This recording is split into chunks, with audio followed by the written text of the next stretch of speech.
We're sure that anyone who watches TV in today's day and age will be more than familiar with the sitcom Friends and its cast. With that said, let's get to know more about a very beloved character of the show. The 53-year-old Friends actress Jennifer Aniston, who played the role of Rachel Green, faced a pretty tough childhood, with her parents getting divorced at a mere 9 years of age. This separation left Jennifer all alone with her abusive mother. Jennifer's childhood. One of the saddest things is that even now, Jennifer Aniston does not think of herself in that sort of way, much since she thinks that she wasn't interesting as a kid, with another one of her mother's hurtful comments said to her while she was just a kid. When Jen was 11, her mother said one of the most painful things Aniston had ever heard in her life, and it was when her mother excused Jen from the dinner table because the 11-year-old Jen did not have anything interesting to add to the conversation. Words like ugly, not interesting, and even something very harsh as dumb were words used by Nancy to describe her small child. As the brunt of all the oppression and abuse unfolded on her, Jennifer struggled to read and/or retain information, and her mother wasn't supportive of this bad situation at all. Instead, Nancy continued to blame Aniston for being stupid. All this abuse stuck with Aniston, just as stuck as painfully worded sentences from a parent could be.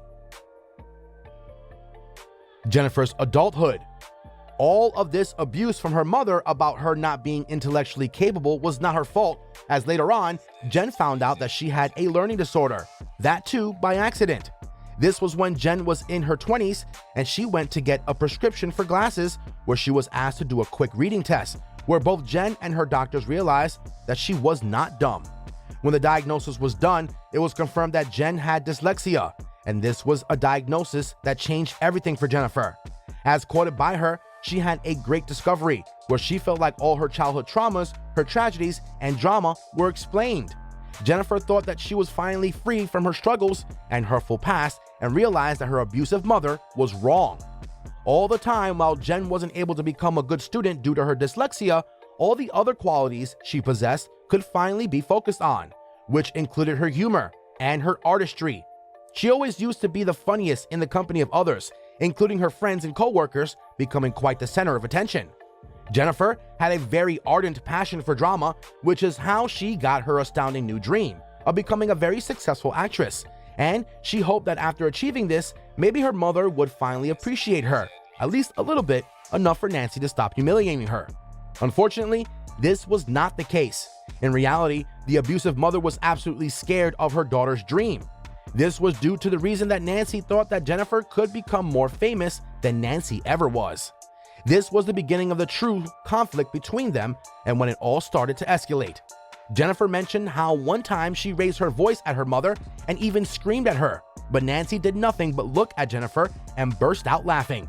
Shortly after this, Jennifer decided to distance herself from her overly abusive mom and her worst critic. She left her home and focused on her acting career, hoping to finally become free from the toxic influence of her mom. Jennifer's big break and the current scenario. Years of acting struggles got her a role in the best sitcom the world has ever seen, Friends. And just as she rose to the highest point in her career, her toxic mother published a horrid autobiography. Nancy decided to piggyback on her daughter's success and at the same time do whatever was possible to humiliate and hurt Jennifer. A very clear example of this is how Nancy put dozens of photographs in the book which Jennifer never got to see before. This is how Nancy crossed the line, and this was when Jennifer decided to stop talking to her altogether. She didn't invite Nancy to her wedding to Brad Pitt, nor her later wedding to Justin Theroux. Jennifer thought that she was finally free from her mother's tyranny, or so she thought.